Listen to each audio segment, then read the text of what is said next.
जय बजरंगबली। आपने हमेशा सुना कि हनुमान जी ब्रह्मचारी थे, लेकिन क्या आप जानते हैं कि उन्हें एक पुत्र भी हुए थे? सुनकर आपको आश्चर्य जरूर होगा।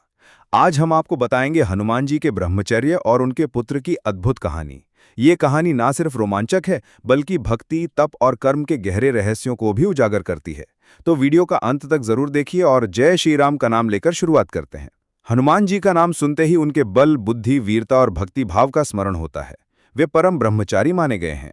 उन्होंने जन्म से ही संकल्प लिया था कि वे अपने जीवन को भगवान राम की सेवा में समर्पित करेंगे। उनकी साधना, अनुशासन, तप और संयम का कोई मुकाबला नहीं। हनुमान जी ने हमेशा अपने इंद्रिय निग्रह का पालन किया।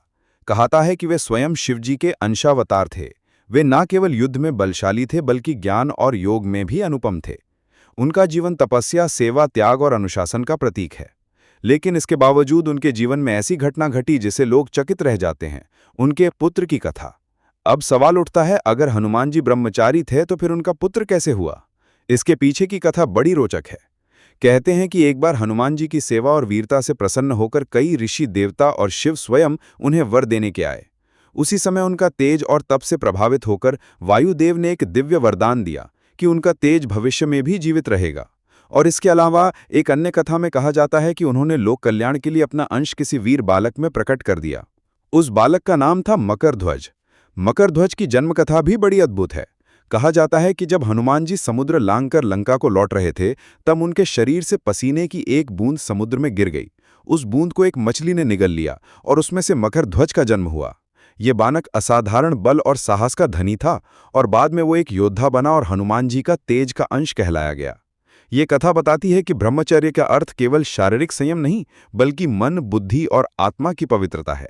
हनुमान जी का तेज, उनकी ऊर्जा और उनके गुण किसी रूप में प्रकट होकर समाज की सेवा करते हैं। मकरध्वज बड़ा होकर एक शक्तिशाली योद्धा बना और उसने लंका के द्वार की रक्षा का कार्य संभाला। और जब हनुमान जी लंका में माता सीता से मिलने गए, तब मकरध्वज ने उन्हें पहचान नहीं पाया और युद्ध कर बैठा।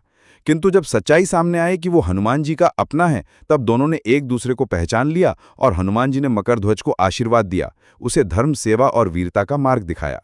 ये प्रसंग ये भी बताता है कि सेवा और त्याग से उत्पन्न ऊर्जा समय और परिस्थिति से परे जाकर लोक हित में कार्य करती है। हमारे समाज में ब्रह्मचर्य का अर्थ कई बार सिर्फ विवाह न करना और शारीरिक संयम तक सीमित कर दिया जाता है, लेकिन हनुमान जी का जीवन हमें बताता है कि ब्रह्मचर्य आत्मनियंत्रण, सेवा, करुणा और धर्म में स्थिर रहना है। उनका तेज, उनकी ऊर्जा और उनके गुण किसी रूप में प्रकट होकर समाज की सेवा करते हैं। मकरध्वज की कथा हमें सिखाता है कि महान तपस्वी भी लोक कल्याण के लिए अपने अस्तित्व का अंश साझा कर सकते हैं। तो दोस्तों, हनुमान जी ब्रह्मचारी होते हुए